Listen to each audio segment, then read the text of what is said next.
Welcome back, everyone, to another episode. And today, as you can tell by the gorgeous terrain behind me, we are in the American West, Arizona, in fact, and this is a place I've been wanting to go for a long time.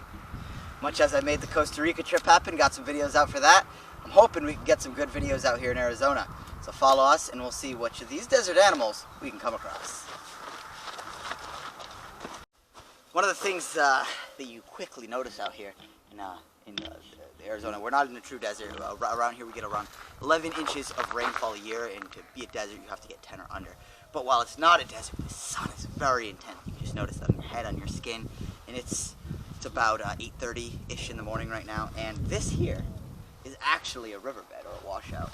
But if you take a look, it is just super dry. But if you dig a little deeper in here,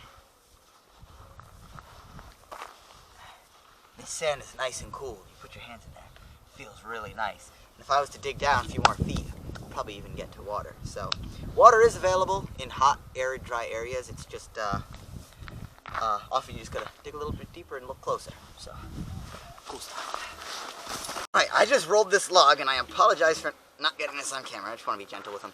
But I just caught this little lizard here. I believe this is a swift, but I'm not 100% sure.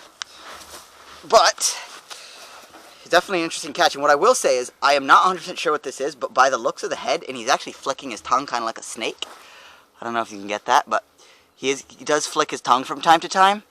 And what that tells me is that this guy, I know he's not a toxicopharin, but I do believe that, I think that this is actually related to like Lacerdas and Tegus, this little guy. And I think this is a swift. It's such a cool lizard. And he's actually, I was able to, these guys are lightning fast. I keep seeing him on the trail, but the only reason why I was able to catch him is because he was under this log here. Let me actually fix it back for him. But I was only able to catch him because he is ice cold, because he was sleeping under that log and hadn't come out to bask yet. So he's slow enough for me to get a good grab. But all right, so to let him go, you want to put him right back where we found him, because that's the nice thing to do. All right, see you later, buddy. All right, guys, so pretty cool here. We have a pair of, it looks like some kind of chorus frog. I will put the name on the screen somewhere. But some kind of chorus frog mating right here. If you want to zoom in, you can probably get a better shot of that. But got a male, mating with a female. So really cool. We've seen a lot of tadpoles in the pools around here. In some of the more stagnant areas, that's probably what's doing it. Yeah, really nice. Alright, one of the best things about being up here is just the view you can take in this gorgeous landscape, man. The important part is it allows me to pinpoint exactly where I'm going to go. So I'm going to try to work along this rocky ridge a bit and see if I come across any rattlesnakes.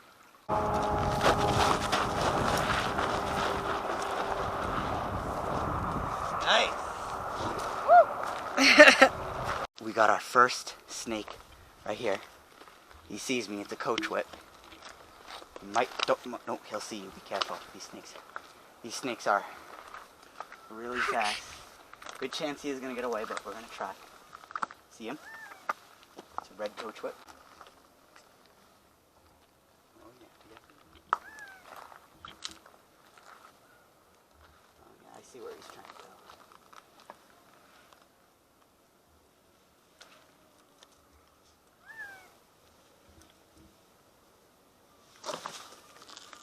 Got him. Wow. Oh, he's cold. He was just coming out. Look at that. And these guys are a snake I have dreamed of seeing since I was young. This is actually a very small one right here. And this is in the, again, like I said, genus Mastocophis. So these guys, coach whips, this is the Sonoran coach whip. These are very closely related to the racers we have back at home. And as you can see, he's just keeping a very close eye on me, shaking his tail. He's like, hey, I'm here, I'm big, I'm tough. Leave me alone. And as you can see, they're just really beautiful. They got pink, salmon pink bellies, very good eyesight. Many snakes don't have good eyesight, but the eyesight on these snakes is actually amazing. And a lot of people have actually tried integrating these into the pet trade because of how beautiful they are. Unfortunately, this has been with some mixed results because they are a bit of a flighty snake. He doesn't love me handling him right now, but if you're really gentle with him and be careful, you know, you can definitely get by. Their bites do hurt quite a bit. I would assume he, knock on wood, hasn't bitten me yet, but I'd assume it'd be like a black racer. And I'm just trying to keep him focused on my hand. He is being pretty good right now. He was just getting some warmth on these rocks. A lot of times during the heat of the day, they'll just want to relax, get out of the sun, not overheat, because again, they rely on the environment for their heat. And so just sitting right here in this dry creek bed, these guys will mostly feed on lizards and other snakes. And what's interesting, they're actually quite territorial, even towards each other, and a very active snake. But man, what is not to love about this gorgeous Sonoran coach whip? Not a big one, but certainly has to be by far one of the most beautiful snakes I've ever seen. So we're just going to set them back.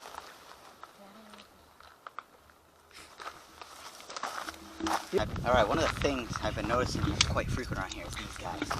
These here are cholla cactus, and I believe, I'm not sure what kind, I think these are teddy bear cholla. You see they kind of like fall off here. And what will happen is, and I'll demonstrate here on my shoe, I don't want to show this but on my hand, but what happens is if you just kick these like this, they fall off. See, they stick to your shoes, but they'll stick into your skin, and it really hurts. And what's interesting is you might think this would hurt the plant by doing this, but you'd actually be wrong.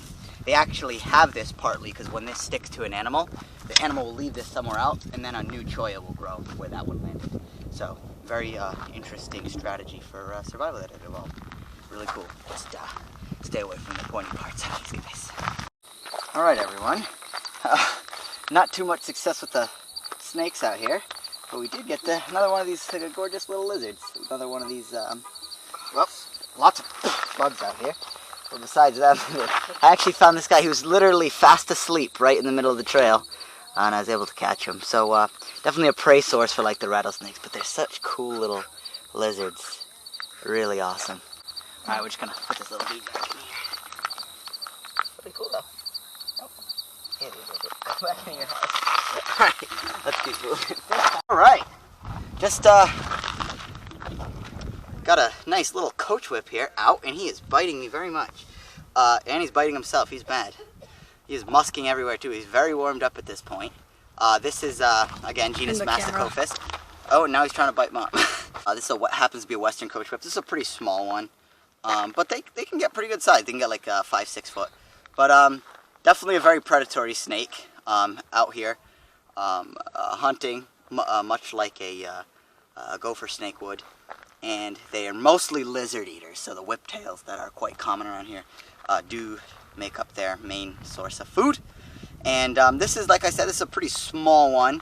It happens to, this is a female right here, but they're really beautiful snakes. This is a very brown one, but sometimes they get these gorgeous pink heads, and they're just really, really cool snakes. All right, so he's calming down. We're just gonna let him go.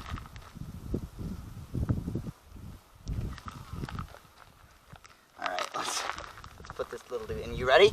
You're filming? Watch how fast these snakes take off, and look at that, perfectly camouflaged in this desert environment. Oh, it's his head. Alright guys, got a snake right here. Just want to move really slowly. Oh yeah, he definitely sees me.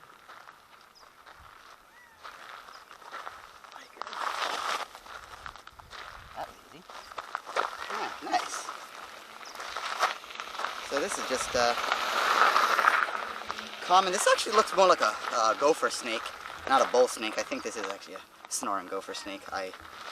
My identification was wrong, but really cool snake. These guys, very common in the pet trade. They're colubrid snakes, and they're out here, and they feed on rodents and small lizards, mainly rodent eaters though. And this actually is quite a small one, believe it or not. They can actually grow to quite impressive sizes, up to 6, even 7 feet. And this is a beautiful specimen right here. This is a little female, and as you could tell, that pattern very, very similar to what a rattlesnake has.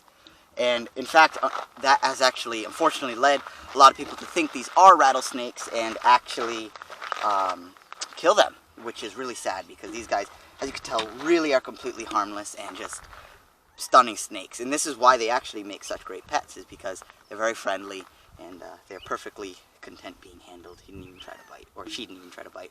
But yeah, really beautiful specimen. These are being members of colubrids. They are quite fast and agile snakes. This group of snakes is in the genus Pituophis, so the same as the pine snakes that are back in the east. And only in the New World. But yeah, really cool. Definitely they're an apex predator out here. Not too much is gonna bother this guy. Probably they might even eat rattlesnakes if they can find a small one. But really the only predators this thing's gonna, at this size, they might have coyotes or hawks as predators, or even king snakes. But when they get to full size, nothing besides humans or vehicles is really gonna bother these guys. But a really cool snake. So yeah, what a beautiful find. But I would like to thank you all so much for watching. So please like, subscribe, and we'll see you on the wild side. All right, everyone. So beautiful snake. Just gonna put it right back where we found it. Look at that camouflage.